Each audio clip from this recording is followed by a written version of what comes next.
Добро вечер и добро дојдовте во уште едно издание на емисијата Тунел. Кога ќе се роди едно дете, без оглед на неговиот пол или здравствена состојба, му се пристапува со неизмерна доза на љубов. Токму таа љубов им помага да израснат во здрави личности, се разбира со успешни животи пред себе. Токму за љубовта кон живот, ljubовта која ја даваат и љубовта која ја примаат, вечерва во емисијата со моите гости. Ќе ја поканам Анета Ламбевска. Добро вечер. Добро вечер. Повелете.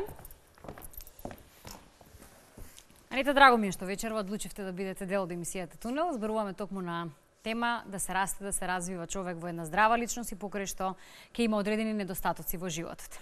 Вие сте родени со оштетен слух. Така. Но тоа не ве оштети никако поинаку во животот, ниту пак ве попречи да си ги реализирате зацртаните планови или едноставно мисијата која си имавте пред себе да успеете далеку во животот.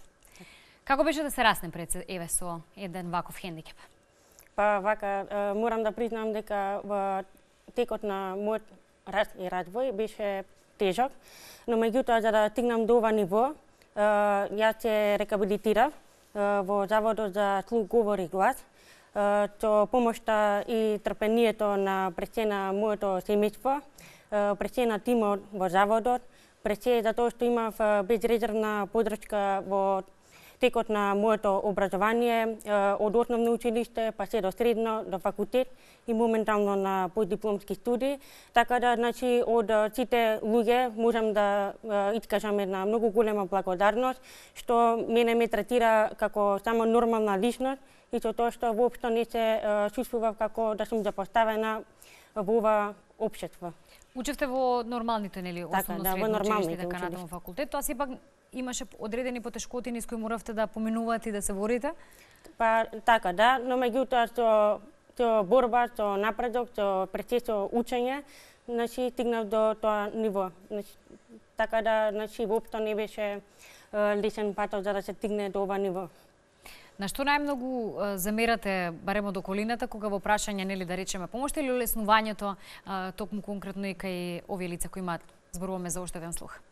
Да што можам да замерам? Па можам да замерам, сакам да упатам апел пред се до младите родители кои што имаат деца со оштетување на слухот. Тргам пред се од мојот пример. Значи хендикеп не е само надворешен, може да биде прикриен и со тоа што родителите треба да се борат реално со таа ситуација, дали детето е родено, дали е вродено со некакво оштетување на слухот, они не треба да застанат тука и детето не треба да биде во некаков затворен свет, туку напротив да го мотивираат за да може тоа дете да успее понатаму во животот, да се запишува во нормално училиште, да се социализира, така да мислам дека многу големо влијание има и пред се семејството, па понатаму пред се и од наставниците, професорите, па прифаќањето од околината како дел од тоа општество. Зошто ги имаме тие предрасуди? Што мислите? Па најверојатно и балканскиот менталитет ни е малку по-специфичен, така да имаме предрасуди не само во однос на хендикеп, туку и за некоја нормална ситуација која што ни смета. Најверојатно да мислам дека е до проблемот е до општеството. А знаат ли децата да бидат понекогаш малку погруби кога во прашање? Па добро, периодот деца на развивање, нели? Така, деца како деца, сакаат они се да знаат, така да, значи, ги интересира, прашуваат зашто тоа е така, зашто си поразлична од нас, но меѓутоа сепак тоа е нормално. Така да сите поминуваме ни таков период. Иако од ваквите лица помалку очекуваме, така и се надеваме дека можеби ќе успеат и ќе просперираат во животот. Вие сте вистински пример вечерва во емисијата за тоа како му пркосите на животот и токму на ваквите предрасуди со успесите кои си ги бележите и нижите. Вие си имавте, реков, пред себе цел да бидете високо образована пред се личност и покрај тоа што животот ниту ве мазел, ниту ве пазел, вие одите, реков, со дигната глава и понатаму. Сега сте на постдипломски студии. Така. Екологијата ви е вашиот избор. Зошто прво екологија? Па ме влече тоа, така да посебна жилба имам спрема природата, затоа што мислам дека таа проблематика е многу ретко застапена во нашата земја. Сепак да се подигне свеста и за заштита на животната средина, и зашто да не бидеме ние први кои што ќе го започнеме тој чекор да се бориме за екологијата, да Па да, почиста и живееме поздрава во, средина. мора да признаеме, не толку здрава, ниту чиста средина, еве нешто се подразбудуваме во последно време преку различни кампањи, идеи за тоа како да се заштитиме, но во светот и тоа како одамна почна да функционираат системи каде што и се штеди на енергија, се штеди на вода и така натаму, а кај нас ето тоа е малку назад. Имате некакви проекти кои сметате дека може да ни се имплементираат во токму ваквиот систем за подобро утре? Па мислам дека треба повеќе кадар во однос на оваа област, затоа што сепак ова е нешто млада наука во нашата земја. Мислам дека треба повеќе да се посвети внимание во однос на оваа област, затоа што сепак тоа е наука и треба да се негува и не треба да се разликува во однос на другите научни дисциплини. Така да мислам дека треба тука малку повеќе да се осврне внимание на оваа проблематика. Затоа што сепак и самите осеќаме дека тоа веќе влие, да речеме различните климатски промени и ред други проблеми. Вие не сте Анита вработена. Имате желба да се вработите, тоа како, бидејќи така ќе се доизреализирате, а тоа ќе ви го олесни, се разбира, и животот. Сте аплицирате, барате работа? Така, значи моментално да барам работа по твојата струка, така да како секој млад човек, мислам дека и проблемот што го имам, со оштетување на клукот, мислам дека не представува пречка за да најдам работа, па ќе видиме понатаму што како. Вие сте дел од здруженијето кое и вечерва вака го имаме овде на Купчо, барем еден дел од оние кои се членови на истото, Здружение на млади со хендикеп, и околу поентата на истото може ќе ни зборува малку повеќе и Даниела која е задолжена за сето тоа, но сепак се здруживте со која цел? Па затоа што не поврза токму, како што кажувам, значи различните како да ги наречам, животни предизвици пред кои се наоѓате со недостатоците кои еве.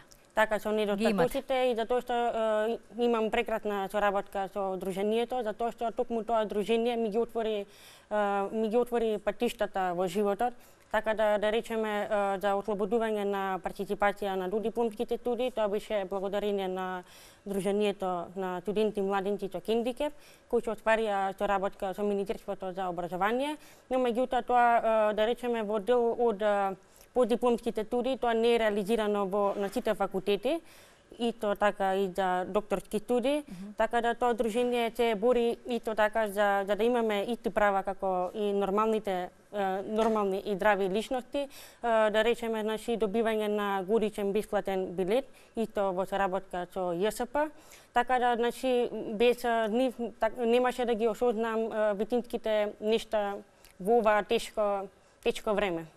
Што како млад човек сакате друго да правите? Покрај ве реков што вложувате во своето образование и тоа многу. Што друго ве интересира и како си го исполнувате времето? Па добро, ме интересира пред се наука, пред се за проучување на диверзитетот на габите. Моментално сум раководител на миколошката секција, тоа е токму за ова гранка, за областа на габите. Тоа е миколошка лабораторија која што се наоѓа на Институтот за биологија при Природно-математичкиот факултет, така да и преку истражувачко друштво на студенти биолози имаме секоја година различни повеќе дневни теренски акции, каде што секој со својата област значи пронаоѓа некакво картче кој што ги осознаваме новите нешта, така да разменуваме искуства едни со други, дали некој ги интересира од областа на габите, растенијата, пеперутки и така натака. Значи тоа е сепак голема. Широко поле велам за габите, специфично што е вака конкретно ви заинтересирало, ги имаме околу нас, тоа повеќе од сигурно. Така, магистерскиот труд и тоа така е во врска со токму со оваа проблематика за проучување на Имаме ли доволно работилници каде што може младите да се надградуваат, посебно кога науката е во прашање, или е и тоа некаква си борба? Лесно ќе дојдеме до забава, до кино, до кафули и дискотека. Токму затоа кажав дека миколошка лабораторија, тоа е добро дојде на секој кој што сака да научи нешто, да осознае нешто повеќе, но меѓутоа пред се и покрај таа наука сепак има и да речеме забава, дружење, комуникација со останатите луѓе, така да одиме по планини, по терени, така да значи сепак ние сме едноставно биолози. Ако не ние, нема кој друг тоа да го осознае. Истражува. Да. Некако пред крајот, Анета, тоа што ете животот од една страна ви наметнал некаква пречка, условно речено, дали сметате дека е токму оној порив кој кај вас разбуди уште повеќе желба за борба за успех во животот?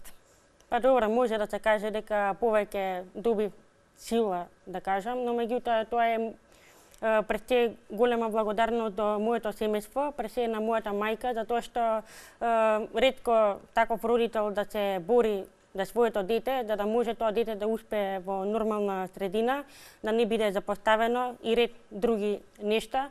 Затоа напоменав дека родителите се тие основната алка, за да може тоа дете да се развие како нормална личност. Тоа е многу важно, така да мислам дека без тоа не се може ништо. И пред се многу љубов, многу трпение, внимание, така да како секој родител што сака да све најдобро за своето дете. Посакувате да станете родител еден ден? Да.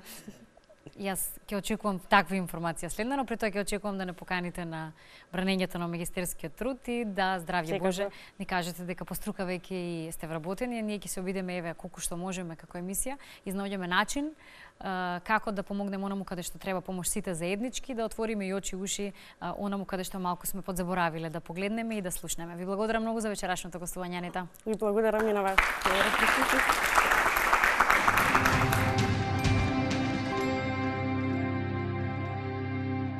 Вечерва и на моје задоволство со следниот гостин зборуваме, едно младо лице кое апсолутно има онаа позитивна животна енергија и покрај тоа што животот пред голем предизвик го ставил да се бори со секојдневието и да си биде дел од сепак секојдневието.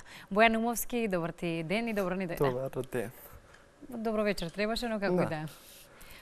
Добро вечер и добро ни дојде. Добро вечер. Ти си најмладиот вечерва Да. од пријателите за кои зборуваме, токму и на оваа тема. Младите кои имаат одредена пречка, но сепак тоа не има пречка да се борат во животот. Учиш во средното образование, на ти ќе преминеме заради годините кои ни се не исто. Да. Рамниште. Арсен Јовков. Економска. Која година си? Втора. Втора година. Помош од другарчињата имаш? Имам. Секојдневно се соочуваш со предизвик, но да. тие се тука да помогнат.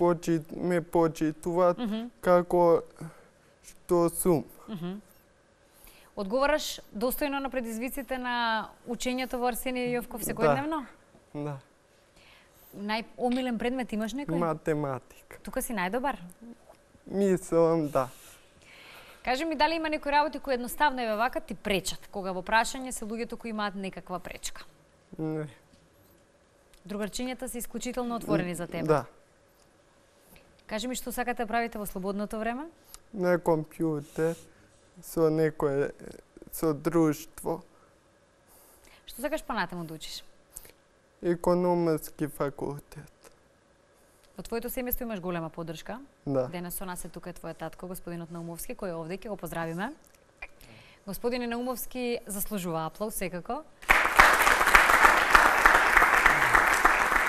Овде сте заедно со Бојан. Реков се, зборуваме и на тема Сдруженијето на млади со хендикеп. Животот ви приреди голем предизвик животен на кој вие секојдневно практично и одговарате. Што е она што еве секојдневно се обидувате да го подобрите кога во прашање ваквиот животен предизвик, на какви пречки можеби наидувате или на каква леснотија, со каква леснотија ги гледате истите? Нашиот живот е малце комплициран на децата со хендикеп. И ние родителите на еден начин сме инволвирани во проблемот, во нивниот проблем, така да секојдневно се соочуваме со многу проблеми, меѓутоа и добри работи значи се случуваат.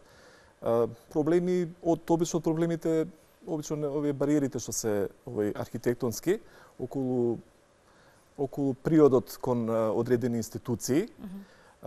Исто така и приодот во школото, значи имаме подобрување, значи еден период имавме проблеми околу превозот на децата, меѓутоа сега децата се преку ЈСП почнуваат да се носат, значи организирано. И многу други работи мислам во таа смисла. Мрднуваме од мртвата точка, мрднати сме? Да, се мрднува на еден начин. Тоа поготово последниве неколку години, каде што многу повеќе се обрнува внимание на децата со хендикеп. Така да многу сме благодарни на некој начин. Бојан има диагноза церебрална парализа и тоа ми рековте дека е од Тоа е од неговото породување, да. други членови во вашето семејство? Само тој ни е моментално. Единецата, да, ќе го проширувате истото, сакате? Мола? Да се прошири семејството? Па би сакале, меѓутоа ќе видиме. Тоа Кажете ми, бидејќи видовме во некои од нашите емисии дека различни има фази секако, зависност од терапиите, од стадиумот во кој лицето се наоѓа и така натаму, дека стигнуваат и до навистина завидувачки моменти на опоравување и напредување кога церебралната парализа е во прашање. Да. Видете, кај Бојана, значи, кај секој дете со хендикеп, поготово со церебрална парализа, има различен стадиум, значи. Тоа е од, значи, колку е детето повредено при породувањето. Кај Бојана има повреда на долните екстремитети, значи тие се неподвижни, мислам, така да рацете му се во ред, така што можеме и со штаки да се движи Бојан. Да. И на еден начин, тоа на еден начин е добро, што може да редовно оди во школа, на настава, значи он учи во средна школа, си оди. И со одредени терапии може да се напредува позитивно, така? Да, со физикална терапија, да, користиме физикална терапија, со пливање исто, последните неколку години пливањето го користиме, така да со работа, значи се постигнуваат резултати. Резултати, рековме, во училиште бележиш убави. Да. Сакаш ли многу да слушаш музика, да читаш можеби нешто одредено или конкретно и да гледаш филмови? Да слушам музика и да гледам филмови. Не сум по книги. Не си по книги, да речеш? Не сум. Стрипчиња нема ни стрипчиња дури? Нема ни стрипчиња. Сакаш нешто што, да речеме, твојата можеби ти пречи генерација сака да го прави, може да го прави, а ти не можеш, се чувствуваш во тие моменти малку? Не. Не убаво? Не. Воопшто немаш такви задршки. Бојан, ти си дел од ова здружение? Да. Што таму најчесто заедно правите, кога се сретнувате, се гледате и слично, и каква ти е поддршката? Добиваш поддршка од останатите? Поддршка добивам. Се дружиме у организација. Ти си реков релативно еден од најмладите, сите се веќе повозрасни, со завршени факултети, па претпоставам ќе ти дадат и таков потик, да мора да завршиш факултет и од таква некоја прилика ќе се видиме следна и со тебе. Ти благодарам многу. Пријатно.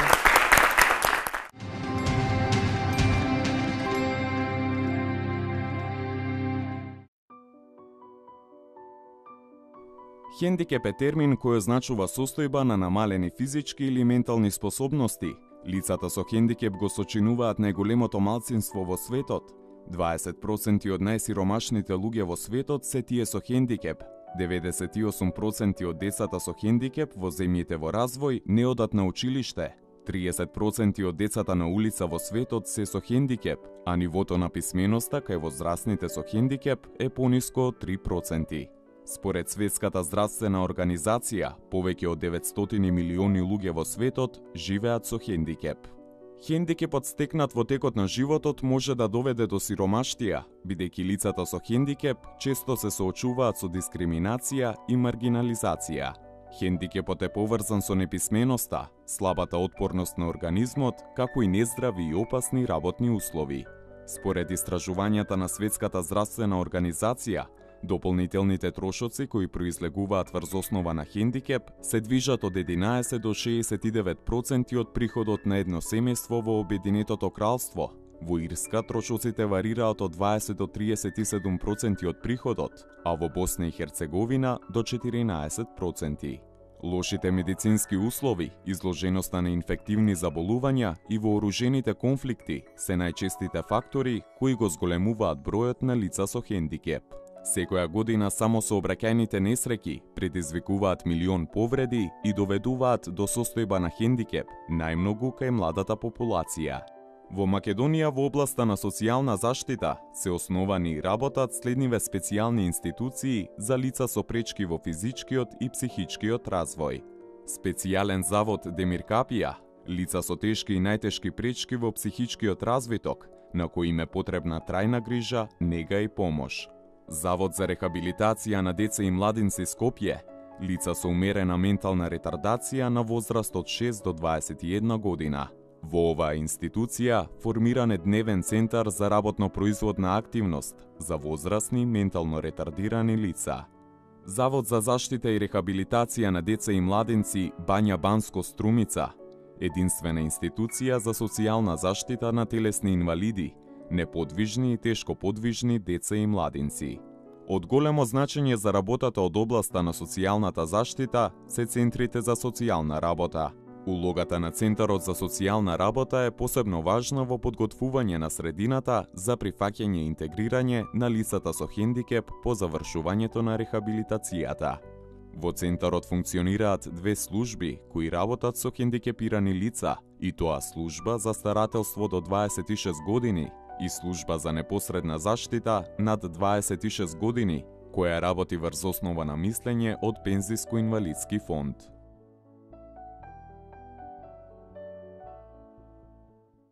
Продолжуваме со муабет со уште еден прекрасен гостин кој имам, поточно гостинка Борјана Златанова овдека со нас вечерва, дел од Сдруженијето за млади со хендикеп и дел, реков, од секојдневната практична борба која во животот ја имаш, Борјана. Добро ни дојде. Добро најде. Каде завршивте основно и средно училиште?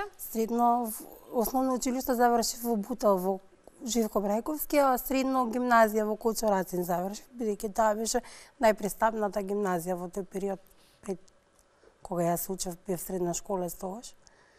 Немав начин да бирам, мораше да бидам таму. Заради хендикеп? Да, ради физичкиот хендикеп. Така. Вие сте исто со церебрална парализа, но тоа, повторно ќе речам, не ве попречи да си ги реализирате желбите, плановите, идеите кои си ги имате за вашиот живот. Сега сте на филолошкиот факултет, некаде пред крај. Што многу малку до крај. На кој одсек сте? На компаративна книжевност и што уште се надеваме некаде во април ќе дојдеме до крајот. Значи го сакате пишаниот збор, читате по баѓе? Па да, тоа некако не сакам математика, но И јас. Но кога книжевноста е во прашање, навистина мислам дека е еден друг спектар и едно цело друго поле кое вака ги оплеменува малку и повеќе луѓето, да не ни се наутото ние математичарите, информатичарите. Нека не ми се лутат воопшто, ама не ги сакам. Имавте специфичен и повторно ќе речам живот полн со борба во вашето секојдневие. Може ли малку за тој дел од животот? Може слободно.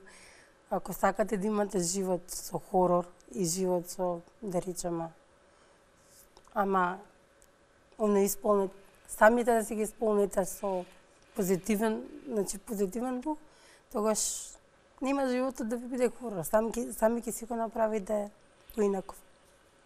Што правите во таа секојдневна борба и што правите? Се трудам нормално да ги прифатам луѓето кои што не се под наводници како мене, значи 90% од општеството условно нема хендикеп и тогаш се трудам јас да бидам еднаква со нив. Затоа што и да се докажам во тој аспект дека еднаквоста не е само физичката пристапност. Од тој аспект на кого сте можеби најмногу или на што лути? На луѓето кои не разбираат, не се информираат или едноставно не сакаат да ја видат еднаквоста? А не знам дали се лутам, ама знам дека многу малку луѓето знаат за луѓето кои што имаат хендикеп. Веднаш тоа го поврзуваат со некаква си болест.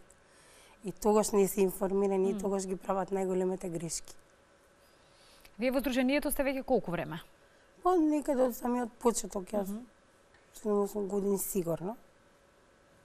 Ви дава една одишка или ви дава можност и сила да го пребродувате и секојдневието, но и да правите планови за тоа како да ги информирате другите повеќе? Веројатно тука се отвараат патишта да барем за информациите, ако не за ништо друго, барем за дека постоиме како луѓе и дека тука сме сите заради една цел, да им покажеме на другите дека можеме. Значи, без разлика на тоа колку и како. И каде се ограничувањата пред се? Во општеството каде најмногу замерувате за тие ограничувања кои едноставно реално ви попречуваат за да функционирате секојдневно нормално, па ќе речем? Значи, некои нешта не се менуваат, иако тргнавме од мртвата точка некаде од пред 10 години, меѓутоа оно што реално ми пречи работите кои што се менуваат, само се менуваат за луѓето кои што го прават тоа да се смени. Меѓутоа никогаш лицата со хендикеп не се прашани за таквите работи.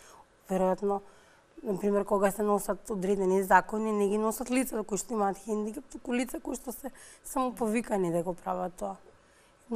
Тоа многу тешко ми тешко го прифаќам затоа што јас сум бунтовна како човек. По природа. И по природа и по не можам да трпам неправда и тогаш кога некој ќе ти рече ама знаете имате хендикеп. Па добро. ама знам и да му кажам дека има и тоа, ама не му се приметува. Да. Многу е потешко. Кај лицата на кои што не им се приметува. Јас јавно кажувам, никогаш не сум го криела тоа и немам ни намера да го крием. Кога ќе завршите факултет, која ви е следната цел и предизвик во животот? Веројатно сите нормални нешта кои што следат. Веројатно тука се некаде и постдипломските кои што... Вие сте исклучоци, морам да признам, па и во вашето здружение, но и лицата кои вака ги запознава. Веројатно тоа е, значи начинот кој Како што чала ве ви водат од во животот, постдипломските студии? Почетокот размислуваш дека нема што да правиш, а потоа сакаш дека секој степен на образование ти носи многу плюс кога имаш хендикеп. Широк ли е спектарот на работите кои уствари сваќате дека можете да ги направите? Па јас знам дека можам да ги направам, ама многу потешко е кога треба да ги убедиш другите, дури кога одевме во средна школа. На факултет е веќе нешто друго. На факултет никој не те прашува дали можеш, бараат колку можеш. Ама кога си од помалата страна, тогаш треба да се докажуваш и тоа е многу тешко. Само тоа е еден одреден предизвик. Самото тоа дека треба на некого да му докажеш не од соучениците, туку од другата страна. Оние кои што треба да пишуваат петки. Па добро, тебе ќе Сте ни доволни на такви Да. предрасуди? Па они имаат скриени предрасуди. Јавно си не од соучениците не можам да кажам, ниту имам намера неколку да ословувам, меѓутоа тоа се знае. Голем ви е кругот на пријатели? Да. Значи јас сум таа што ги поттикнува работите да одат понатаму. Бунтовник со причина? Јас и кога немам причина тоа го правам. Што сте во хороскоп? Шкорпија. Добро, познати тоа не дека се разбирам, но знам кој од прилика се малку побундовни што ги велат нели хороскопски знаци. Што ви исполнува да правите, Борјана? Покрај нели факултетот како што рековте, е борбата секојдневна и бунтувањето. Па многу реални нешта правам, значи многу нормални работи. Па и одењето на пазари се чисто кога ќе ми кажат па зашто си ти сама и тоа ме исполнува. Прашање од типот зашто си ти сама? Значи сама Излезена на улица. И се треба да објасниш, ама знаете, јас сакам сама. Да, сакам да прошетам. Нормалните нешта, веројатно.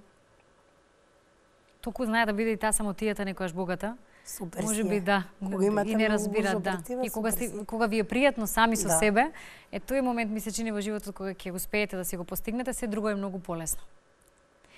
Јас се надевам дека ќе си ги постигнете сите успеси и цели кои пред вас си ги имате. Бунтувањата кои велам ви се со причина, ќе си добијат еден позитивен епилог. Од тоа е муабетот малку повеќе со мојата вечерашна и последна гостинка, која практично ве држи здружени во ова здружение за млади со хендикеп. Ви благодарам за гостувањето, Борјана.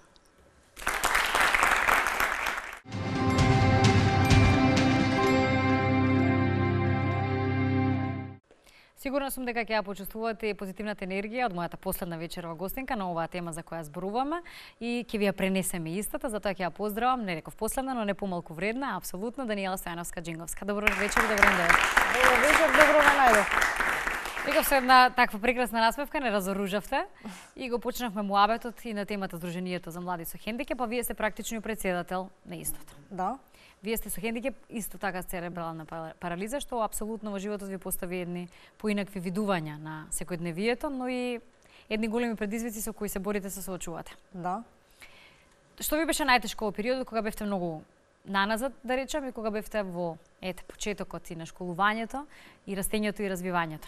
Па на почетокот, значи во основното и во средното образование, ништо да речеме не ми представуваше тешкотија. Завршив редовно и основно и средно образование, благодарение на поддршката на моето семејство и секако на поддршката на моите наставници, класната раководителка, оделенскиот наставник и сите останати. Каде на моите завршив во Иван Горан Ковачич основно училиште, значи средно завршив во Зефлюш Марко. Тука рековте беше вашето семејство и присутно, нели, и апсолутно? И пријателите, значи другарките од основно училиште се уште ми се присутни во мојот живот. Сега сме веќе со многу од нив родбински поврзани. Значи кој на кого старосватици, кумови и такви работи. Така да, значи тука беше поддршката од сите нив. Се што си носи животот, што се вели. Може би најтежок период ми беше одењето на факултет, барем на почетокот, кога не знаејќи дека филозофскиот факултет е толку непристапен, иако полагав приемен испит за на Институтот за дефектологија, тогаш не успеав да видам дека ќе ми биде пречка секојдневното одење и враќање од факултет. И првиот месец и пол одев со мојата мајка и мислам дека тука ќе ги доживеев најголемите фрустрации, бидејќи знаете, еден интелектуалец, еден човек кој што претендира да стане интелектуалец во тоа време, не сака многу да биде во друштво со својот родител, особено кој што поминал, нели, кој што пред тоа бил многу добро социјализиран, и месец и пол така се случуваше. Меѓутоа и тука мојата комуникативност или што знам позитивната енергија придонесе, значи повторно да го решам проблемот, и тука особена благодарност на една моја колешка која што безрезервно ми ја даде својата поддршка и секојдневно заедно одевме и се враќавме од факултет, бидејќи таа патуваше за факултет со автомобил и не и беше тешкотија да ме земе и да ме врати. Така што вас пак не би беше од друга страна тешко да го завршите факултетот? Не, тоа беше најмал проблем.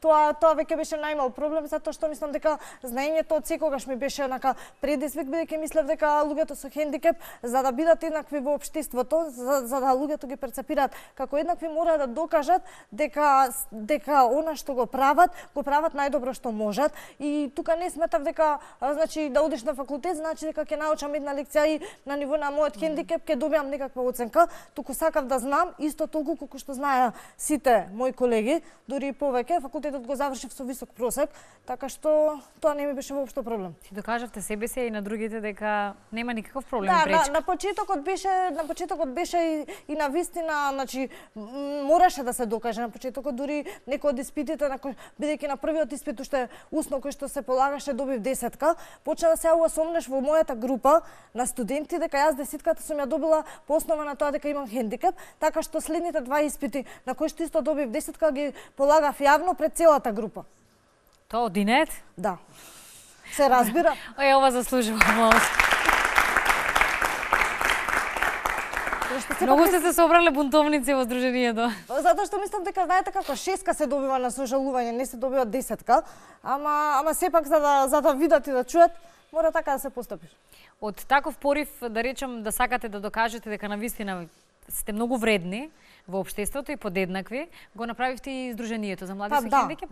Па да, поривот потекна баш од тоа дека во времето кога јас бев студент немаше ништо од пристапноста на нашите факултети, освен рампите кои што беа поставени во комплексот на филолошкиот факултет, дури тогаш мислам дека и се уште не беа скроз поставени. Лифт тогаш беше научна фантастика и од тој порив и од тоа што во времето на факултетот имав една можност да одам во Молдавија на едно патување кое што не ми го организираше факултетот, туку ме поканија едни мои пријатели кои што ги запознав предходно во Франција, така што таму значи се сретнав со луѓе од Србија, Црна Гора и Молдавија кои што веќе има формирани студентски здруженија, така потекна целата идеја.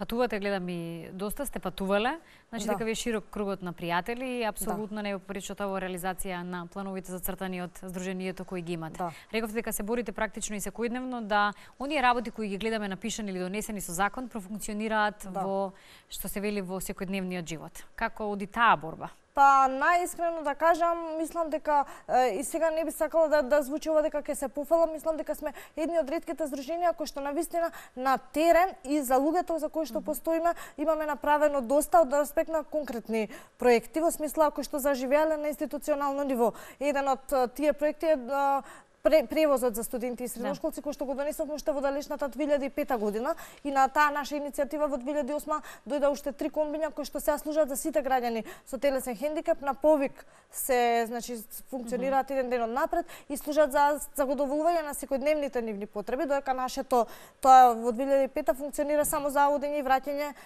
на училиште и на факултет. Така што тоа е едната работа, втората работа е ослободувањето на студентите од плаќање партиципација кој што почна во 2005 година со писмена одлука на министрите, а продолжи во 2008 година во новиот закон за високо образование се имплементираше членот 87 каде е задолжително студентите до дипломци се ослободени од плаќање партиципација и овде морам да кажам да не ме сватите погрешно, не го направивме ова како позитивна дискриминација и да ги ставиме луѓето во поповолна положба, туку го направивме како афирмативна акција да мотивираме поголем број на луѓе да се запишуваат и да стануваат интелектуалци, бидејќи свативме во работата до сегашна дека значи тоа е еден од проблемите со кои се соочуваат реално.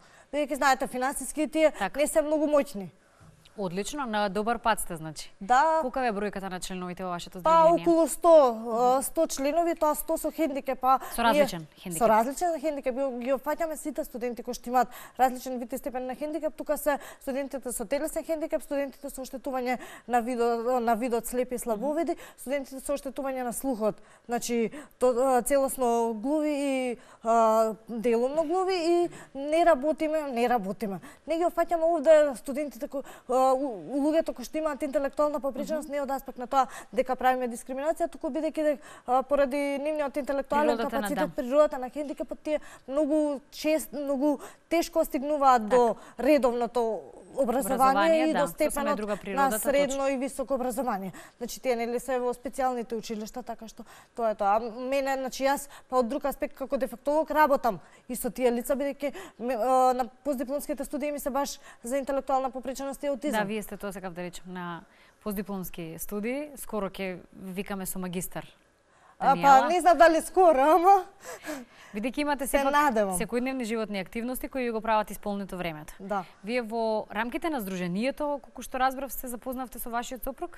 Па или не? Не во рамките на ова здружение, се запознав во рамките на здруженијето на телесни инвалиди на град Скопје, кој што се уште постои, ама од тогаш значи ние престанавме веќе да одиме таму, така што значи така се запознавме, другарувавме многу долг период, значи другарувавме 10 години, па стапивме во врска, па одевме уште 3 години и така.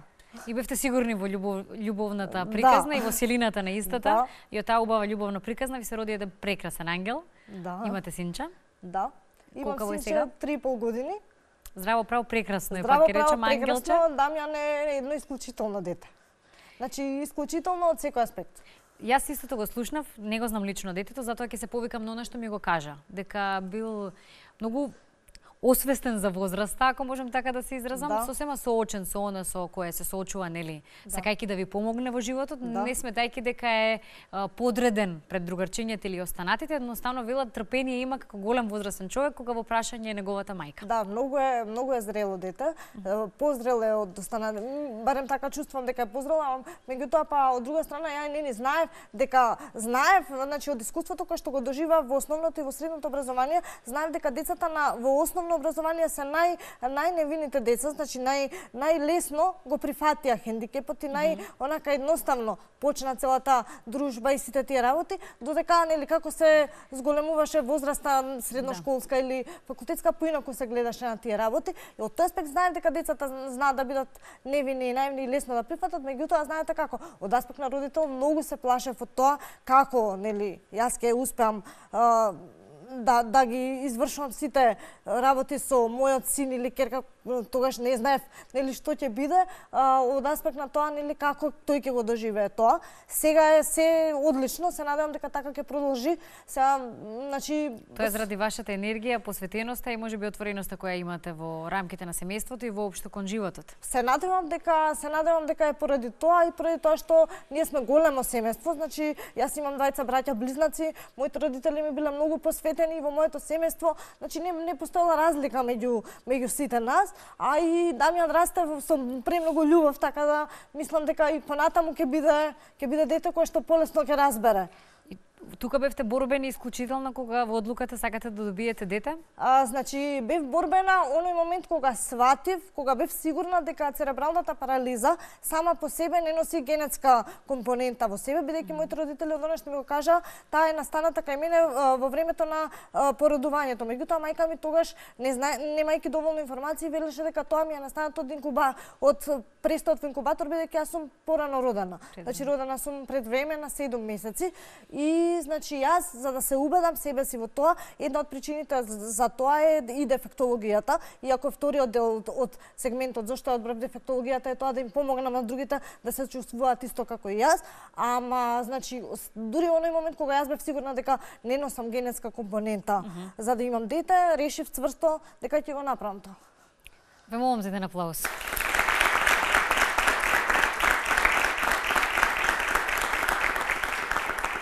Сега чест за енергијата и реков ставот кој го имате во животот и борбата со која го водите истиот.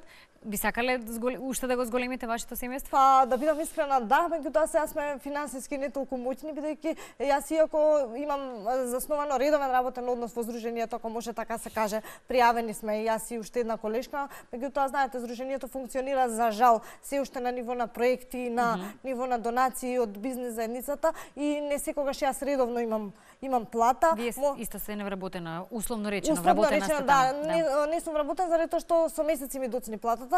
Да речам среќна околност е што мојот сопруг работи, меѓутоа па од друга страна ние живееме под кирија, плаќаме сметки, значи така. Во моментов условите се такви, Во моментов давно. финансиската ситуација не е баш многу поволна за инаку јас би сакала да имам второ дете. Од срце ви посакувам што поскоро тоа да се случи. Дај Боже, фала. И да си правиме повторно муабети на таа тема.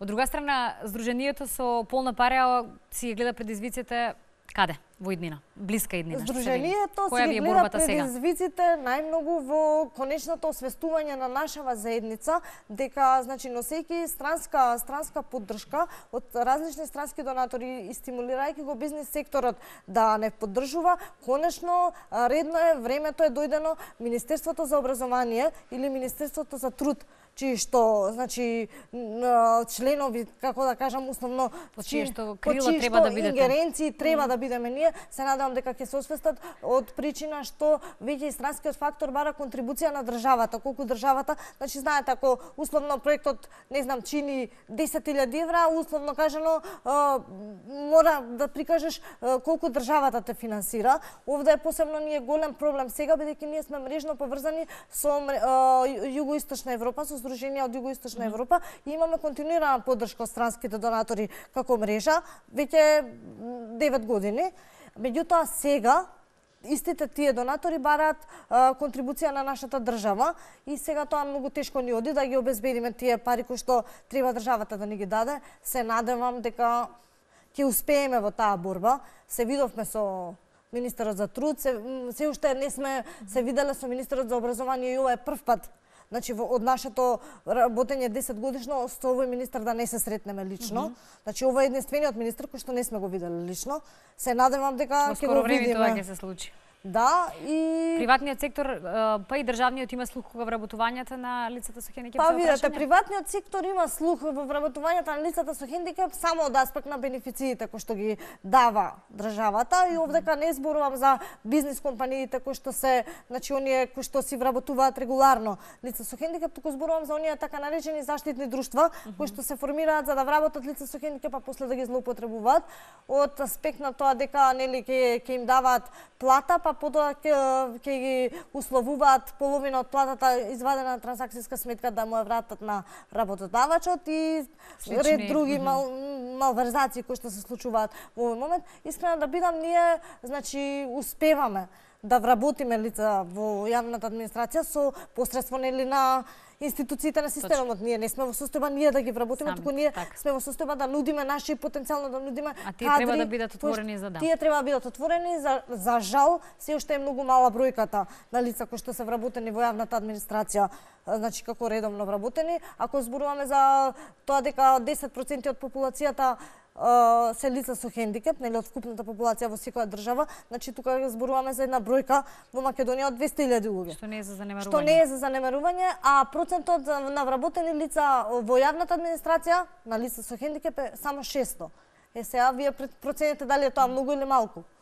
Ја се надевам со многу енергија, пак ќе речем позитивна и со ваков жар кон животот воопшто ќе продолжите и понатаму и ќе се бележите успеси на приватно, па и на реков полето во работата, рамките на работата на Здруженијето, сето она што во моментов го имате како мака или едноставно како некаква пречка во реализирање на плановите кои ви се зацртани, многу скоро ќе бидат избришани и изреализирани во позитивна смисла за вас. Па ја се надевам, дај Боже да е така и се надевам дека во следното гостување ќе биде така. И да биде така. Ви благодарам и вас, Даниела, и ви посакувам успех. Ви благодарам за учеството и за посветената. Ми беше задоволство.